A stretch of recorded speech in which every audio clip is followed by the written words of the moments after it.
BTB listeners, thank you so much for checking out today's episode. Listen, if this episode inspires you, do me a favor, take 5 seconds to shoot me a like and subscribe to the podcast.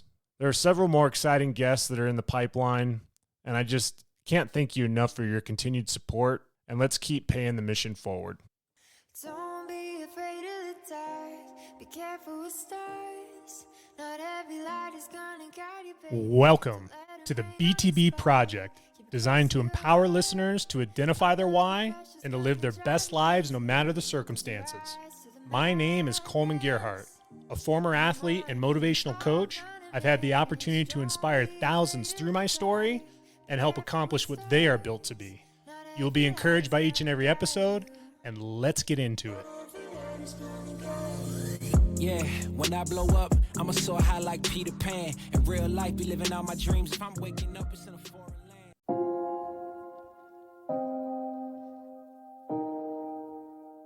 land. Unbelievable. Episode 100 of the BTB Project. What a ride. This episode is going to be a time for reflection, time to give back to you guys, and a lot of gratitude.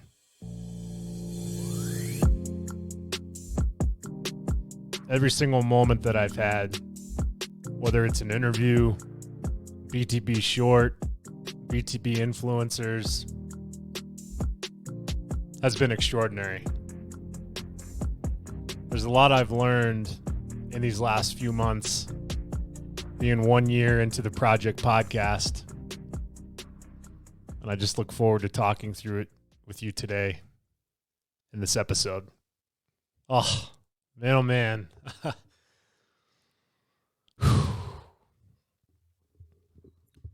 First of all, I want to say thank you to my wife and my kids. It takes a lot of time with a family of 5 to do what I do in this project.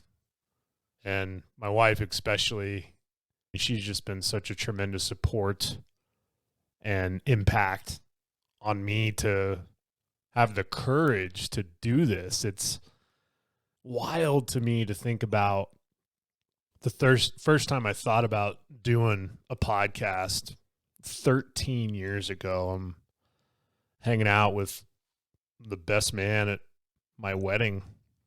His name's Will Busby. Love him to death. And he was talking to me about some of his experience with audio and how it'd be cool to do a podcast episode together just to mess around. And it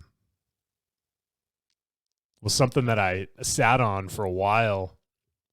That conversation spurred a lot of curiosity in my life, and it made me think, is this something that I could go after? And slowly but surely, I got to a point where I wanted to do it, but I genuinely felt like no one was going to listen to what I have to say.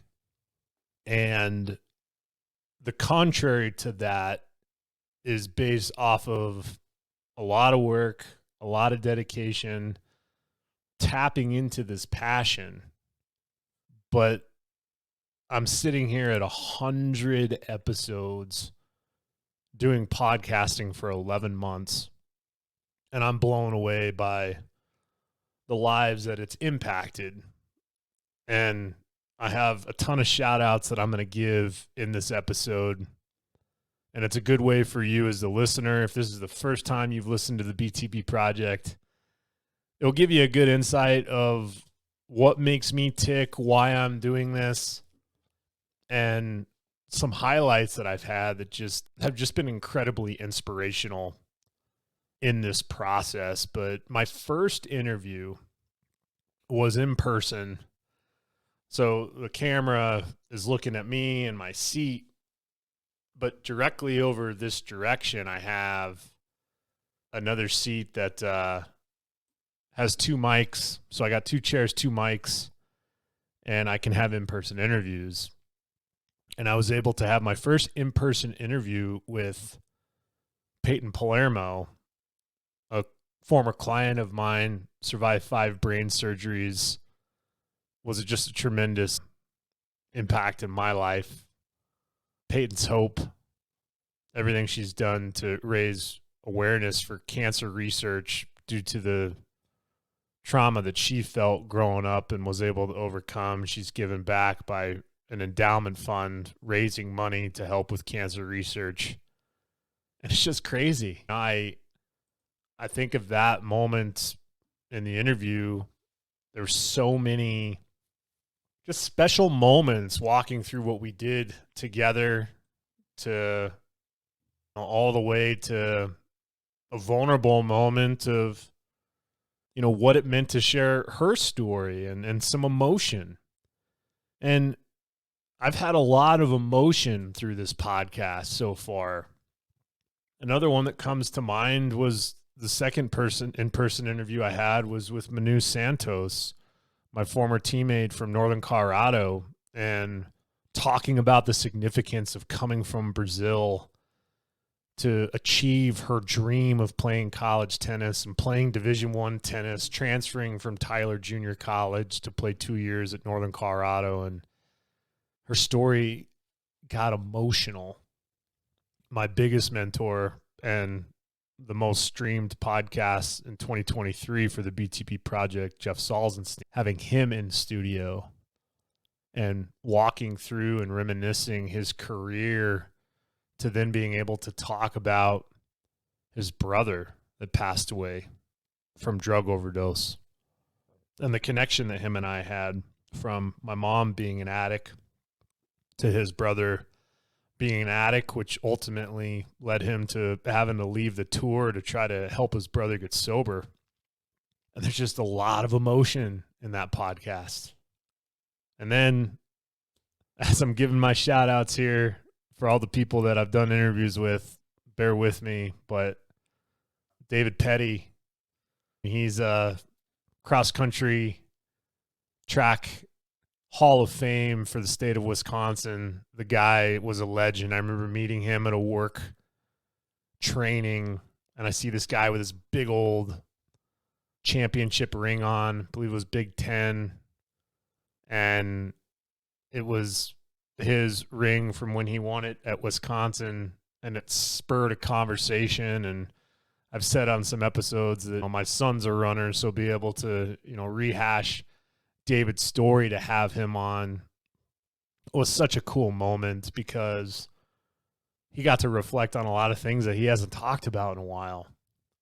And that's what's been so cool, is the stories that we've been able to share all spurs from me wanting to start a podcast, but thinking that no one was going to hear my voice or care to hear my voice or care what I had to say, to starting to have these interactions and the storytelling piece. And I'll be honest, the BTB Project, as much as it's a passion of mine to help you as a listener, it's helped me understand myself and what I'm capable of in more ways than I could ever imagine. I've had a lot of struggle with limiting beliefs in my life. And being 39 years old, I find myself often still struggling with those same beliefs. And as much as I talk about in BTB Shorts about encouraging and motivating you, I'll be honest, a lot of those messages are for me to encourage and motivate myself. And I lean into that hard this year. And I'm really proud of myself for that. I'm really proud of myself for taking the initiative to eliminate the noise, to eliminate the comparison game, or to worry about what other people will think. And I just went for it. It was so cool. Outside of the motivational opportunities that I get through the podcast to give to you guys. Another thing that helps me is being able to share some of my personal stories, the trial and tribulation, talking it out. I let a lot of stuff fester and internalize for a long time in my life around my mom's addiction, how I was raised, picked on, being made fun of with being overweight growing up, dealing with depression, anxiety, self-doubt, trying to take my own life growing up. There's been a lot of heavy topics. And everything that I've been able to talk through because of this platform has given me a lot of reassurances based off of the feedback that I've gotten that, gosh, I'm not the only one that's going through this. There's a lot of people out there that are listening right now that have been through very similar situations, and they find comfort in hearing that they're not the only one. Going back to some more interviews that I've been able to have, having my mentor on in person was so powerful. And then I get a like and some comments from his former college coach, who happened to be Dick Gould of Stanford. He won 17 national championships. 17. 30-ish some odd years of coaching. And being able to have him on and picking his brain of what makes him tick, what makes him a good coach. To then my son getting an opportunity to go to a running camp this past summer. And this is a few months after I had the interview with Dick Gould. Get to go out to Stanford, and guess who spends 2 hours with me and shows me around Stanford and has a conversation with me? Former coach Dick Gould. And he got to meet my son. And now I know why he's a great coach, because the moment he met my son, he never talked to me at that point. He was more interested in my son's running endeavors, what makes him tick, what he's excited about. And I can see why all of the thousands of players that have played for Coach Gould wanted to play for him, because, man, he cares so much about people. And watching him listen to my son and be empathetic to that was so awesome. Truly humbled. Next, I have to give a shout out to Chad Suda. Man, I am blown away by you. Being able to play tennis with you growing up, I looked up to you a lot. Being a state champion at Fairview, playing at CU, those times that we got to train together when I was a junior, that was so cool to walk through the moment that you got to have as a coach, coaching your alma mater to a state championship. By far one of the most impactful, coming back to your school to do something great, was incredible. The next was Kellen D'Amico. Man, Colorado tennis icon, junior Wimbledon champion, plays at the University of Texas. Someone that I got to hit a lot of balls with in Parker, Colorado. And hearing his story about what it took for him to get to where he wanted to go and play at the highest level, it was so cool to walk down memory lane with him, with what he's been able to experience. Next, Mark Finkovich, Ukraine. Man, am I blessed to somehow, some way find myself as the tennis coach of Highlands Ranch High School. I find out that I get 2 foreign exchange students or even more, and you're one of them.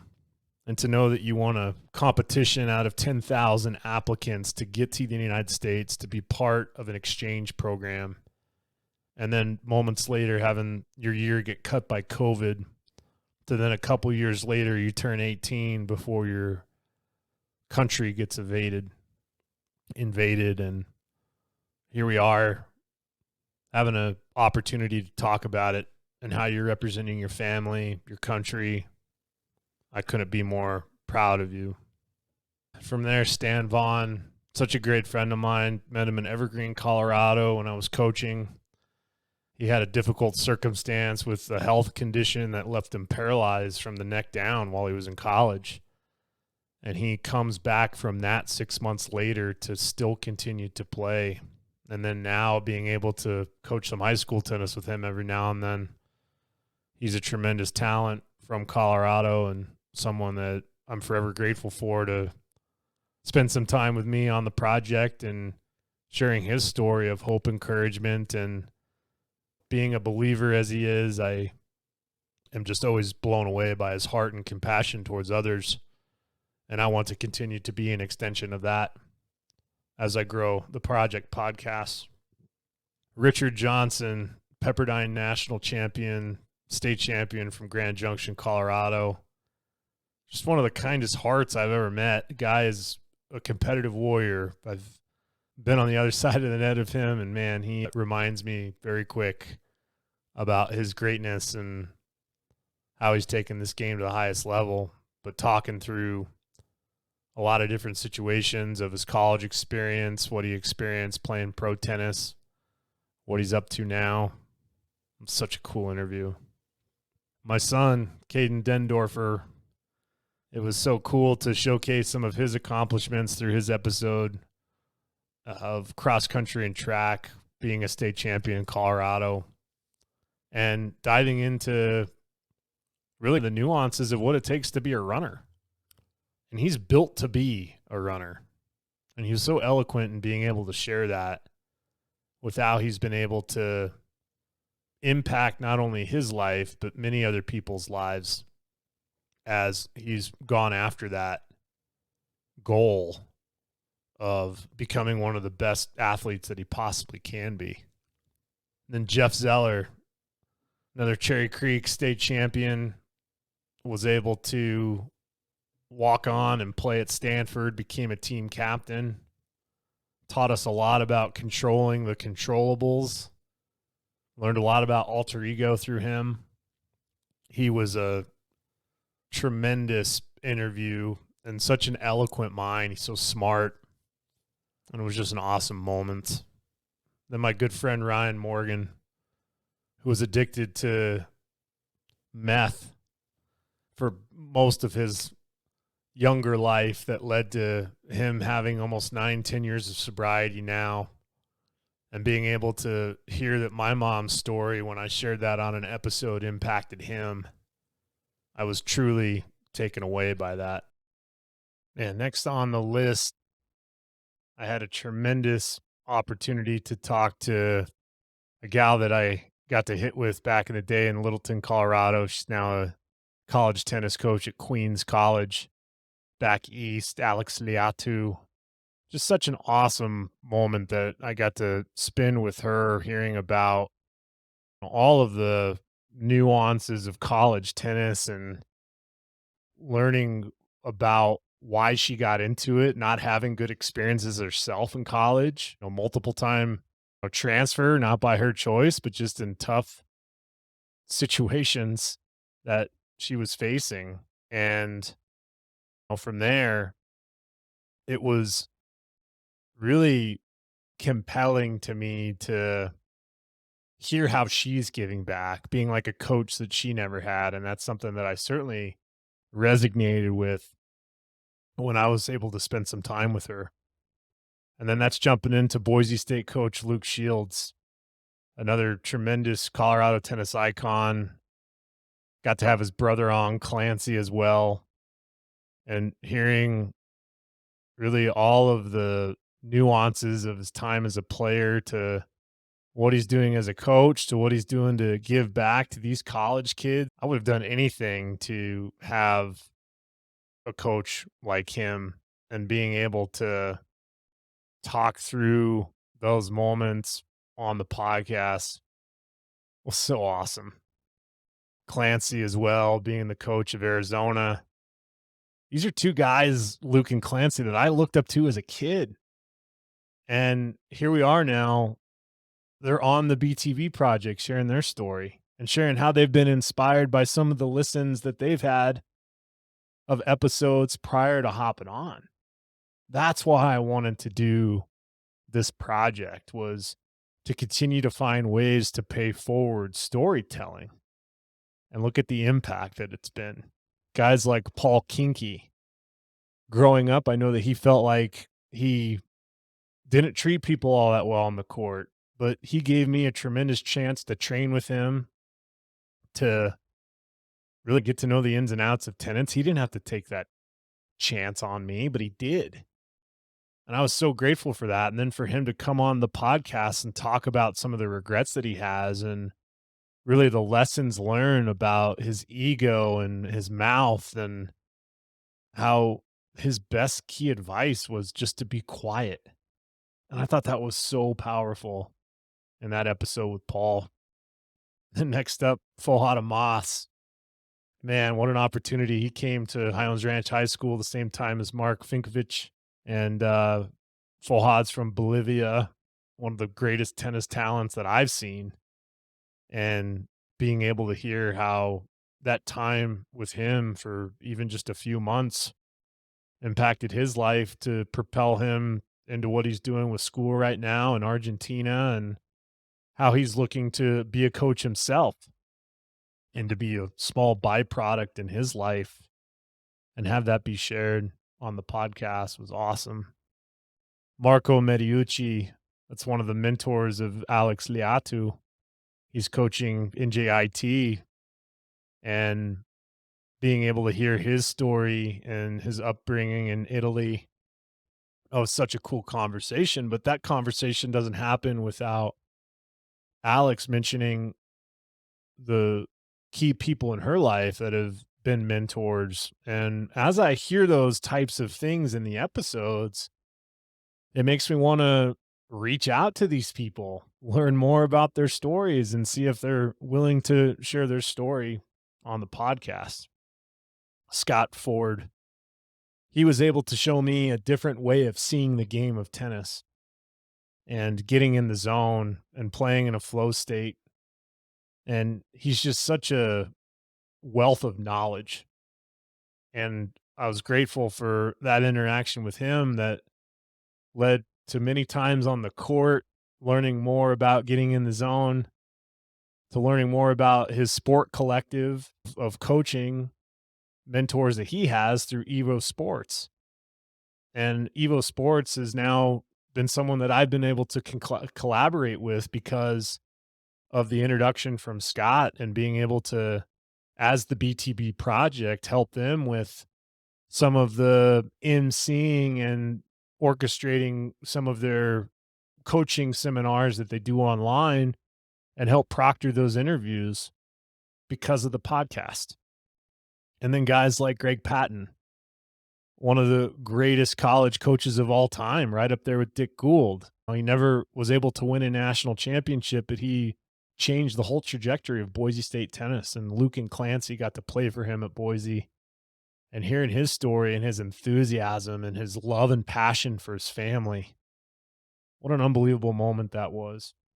And Pete Richmond, arguably the greatest high performance coach in Colorado right now, #1 junior in Canada, being able to coach with him, have a lot of kids that have been on this podcast that have been coached by him, and hearing how the podcast has impacted him and how he loves hearing those stories of his former players.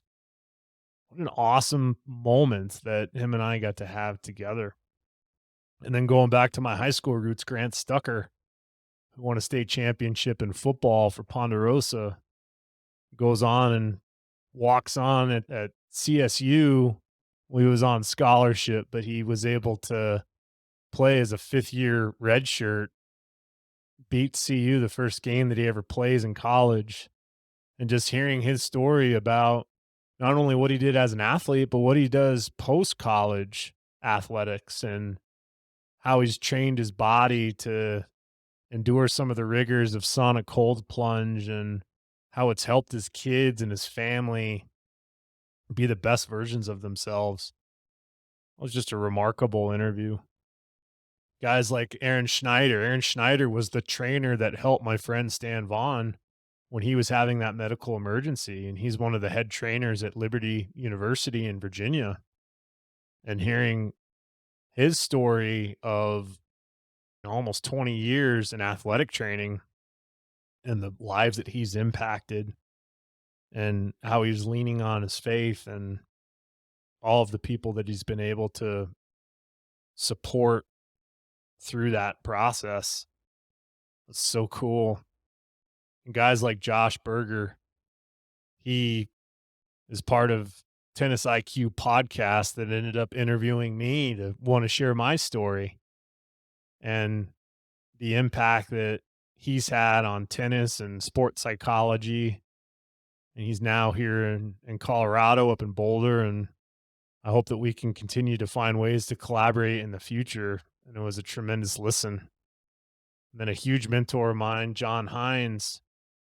I love the ability to share his story, how Monkey Bar was founded, the legacy of his parents, how he was raised, some of the tough childhood moments that he had. So cool to have that connection with him.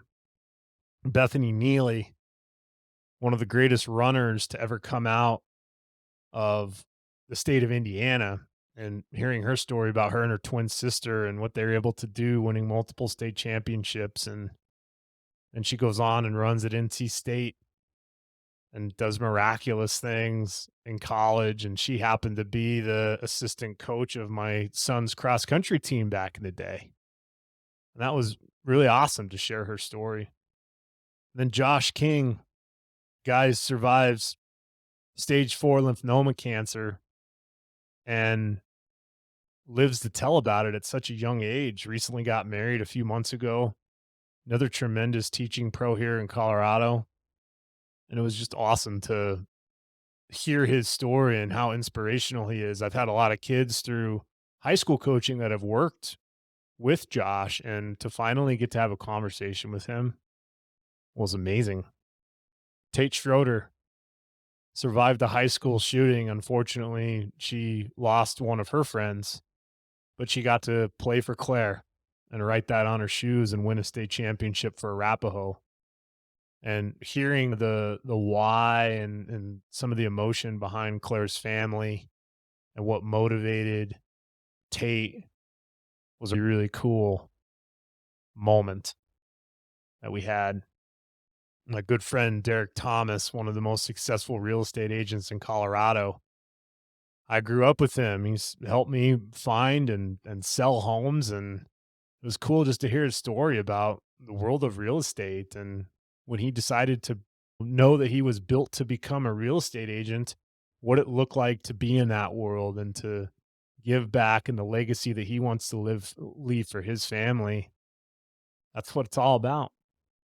And guys like Tyler Ward, YouTube sensation, founder of Songhouse, hearing how he was able to have his music career take off by simply being passionate about a guitar rather than the game of football, which is what I knew him for growing up, and how he's able to make that pivot and change. And now he's world renowned for helping gig workers in the music business find their passion, allow their music to go viral. Really cool moment. Brian Batstone, great mentor of mine, founder of the two-handle tennis racket.